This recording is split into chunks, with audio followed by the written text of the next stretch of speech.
രാശേട്ടാ, താറിന് ആൾക്കാർ പറഞ്ഞ മര എത്രയാണ്? പലരും പലതാരണ. എന്നാലും 15, 14, 12, 10. നമ്മളിപ്പോ ഇറങ്ങാൻ നേരത്തെ ആൾക്കാർ എത്ര പറഞ്ഞു? എന്തിനാണ് അതിന് പോണ, പെട്രോൾ പമ്പ് മേടിക്കേണ്ടി വരില്ല എന്നൊക്കെ പറഞ്ഞ ആൾക്കാരൊക്കെ ഉണ്ട്. മൈൻഡ് ചെയ്തൊന്നുമില്ല. നമ്മങ്ങനെ ഇറങ്ങി, പക്ഷെ നമ്മളങ്ങ് ഇറങ്ങി തെളിയിച്ചു കൊടുക്കണേ നമ്മള്. ഇപ്പൊ നമ്മുടെ വണ്ടിക്ക് എന്ത് മൈലേജ് കിട്ടുന്നുണ്ട്? നമ്മളെ വണ്ടിക്ക് ഇപ്പൊ 24 ഉറപ്പാണോ? പിന്നെ ഞാൻ ഓടിക്കുന്ന വണ്ടി 20, 18, 24. എന്റെ വണ്ടി ഓട്ടോമാറ്റിക് താറിന് ഉറപ്പല്ലേ? നമുക്ക് വേണമെങ്കിൽ കാണിച്ചു കൊടുക്കാം അല്ലേ?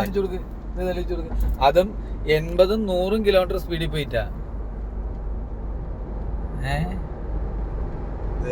എല്ലാരും കണ്ടോ താറിന്റെ മൈലേജ്?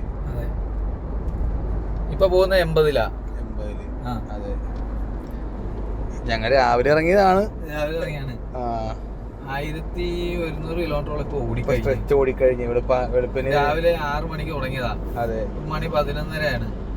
11:30 മണി കൊണ്ട് നമ്മള് നിർത്തി ഫുഡ് കഴിക്കുകയും റെസ്റ്റ് എടുക്കുകയും ചെയ്തിട്ട് നമ്മള് 1100 കിലോമീറ്ററോളം കവർ ചെയ്ത് കഴിഞ്ഞു. ഹൈദരാബാദ് ആകാൻ വേണ്ടി പോണു. ഹൈദരാബാദിന് 130 കിലോമീറ്റർ.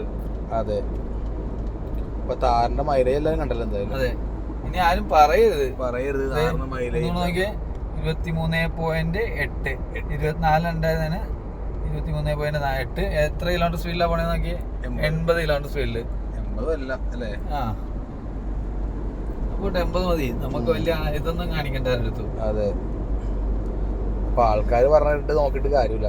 വണ്ടി എടുക്കുകയല്ല, വണ്ടി ഓടിച്ച് അതിന് മൈലേജ് കൊണ്ടുവരാനുള്ള രീതിയിൽ അങ്ങോട്ട് ഓടിക്കുകയും കൂടി വേണം.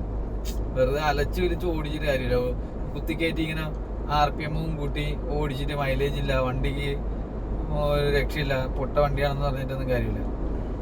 1500 RPM താഴത്തായിട്ടും വണ്ടി കിലോമീറ്റർ സ്പീഡിലായിട്ടും വണ്ടി ഓട്ടോമാറ്റിക് കൂടെയാണ്. ഓട്ടോമാറ്റിക്. ഇത്രയും പോരെ, ഇത്രയും തെളിയിച്ച പോലെ നമ്മള്. എന്റെ നെക്സോണിന് കിട്ടുന്ന സെയിം മൈലേജ് ആണ് ഇപ്പൊ കിട്ടിക്കൊണ്ടിരിക്കുന്നത് താറില്. അതാണ്